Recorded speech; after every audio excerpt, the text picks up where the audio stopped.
নমস্কার, home cook with পুপু চ্যানেলের আরেকটি ভিডিওয় সবাইকে স্বাগত। আজকে আপনাদের সাথে যে ভিডিওটি আমি শেয়ার করছি তাতে যে রেসিপিটি দেখানো হচ্ছে সেটি কর্ণাটকের খুব ফেমাস একটা রেসিপি, সেটা হলো পোরিয়াল। হ্যাঁ, এটা হয়তো ইউটিউবে খুব বেশি ভিডিও নেই, কিন্তু রেসিপিটি এতটাই হেলদি আর টেস্টি যেটা আপনাদের সাথে শেয়ার না করে আমি পারলাম না। 2019-এ আমি নৈনিতাল যাওয়ার সময় কোনো একটা সাউথ ইন্ডিয়ান রেস্টুরেন্টে এটা খেয়েছিলাম। সেই স্বাদ যেন আমার মুখে এখনও লেগে আছে। আর 19-এর পর এই প্রথম বাড়িতে আমি এটা করছি, তাই ভাবলাম আপনাদের সাথেও এটা শেয়ার করি।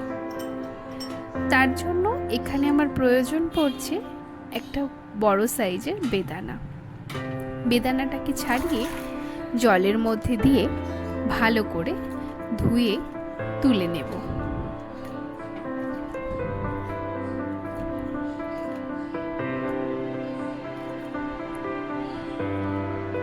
জল থেকে বেদানা তুলে নেওয়ার পরে বেদানাটাকে একটুখানি শুকনো করে নেব যাতে জলটা ঝরে যায়।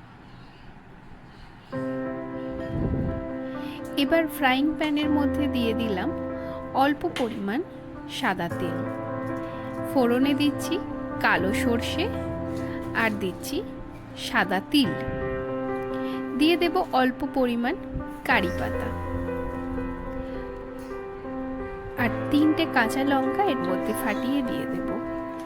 কাঁচা লঙ্কার জায়গায় কিন্তু শুকনো লঙ্কারও ব্যবহার করা যায়, কিন্তু কারি পাতার সঙ্গে কাঁচা লঙ্কার ফ্লেভারটা ভীষণ ভালো আসে।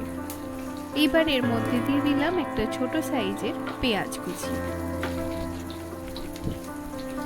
2 মিনিট মিডিয়াম ফ্লেমে এটাকে একটু নাড়াচাড়া করে অল্প পরিমাণ নুন এর মধ্যে অ্যাড করে দেব। নুন দেওয়ার পরে আরও 1.5 থেকে 2 মিনিট পেঁয়াজটাকে ভাজবো।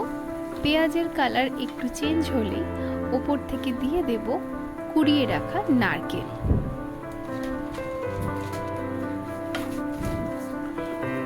নারকেল কোড়া দেওয়ার পরে 1 থেকে 1.5 মিনিট মিডিয়াম ফ্লেমে একটু নাড়াচাড়া করব। নারকেলের মধ্যে কিন্তু নরম ভাবটা থাকবে, সুতরাং নারকেল কিন্তু একদমই হাই ফ্লেমে ভেজে খড়খড়ে করে ফেলা যাবে না। এবার এর মধ্যে বেদানাটা দিয়ে এইভাবে 3 থেকে 4 মিনিট মিডিয়াম ফ্লেমে সব জিনিসগুলো ভালো করে মিক্স করে নেব।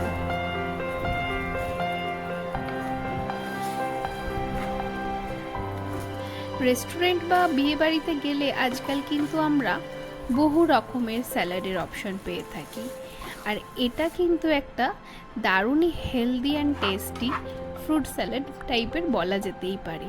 পোরিয়ালে আমরা কিন্তু এমনি কোনো মুখরোচক খাবার হিসেবেও শুধু খেতে পারি, বা এটা ডিনারে রুটির সাথেও কিন্তু সার্ভ করা যেতে পারে। এটা কিন্তু স্বাদটা ভীষণ ভালো হয়। আপনারা প্রত্যেকেই একবার করে ট্রাই করবেন, আর রেসিপিটি কেমন লাগলো অবশ্যই কিন্তু কমেন্ট করে জানাবেন। চ্যানেলে যারা নতুন আছেন প্লিজ চ্যানেলটি সাবস্ক্রাইব করে দেবেন।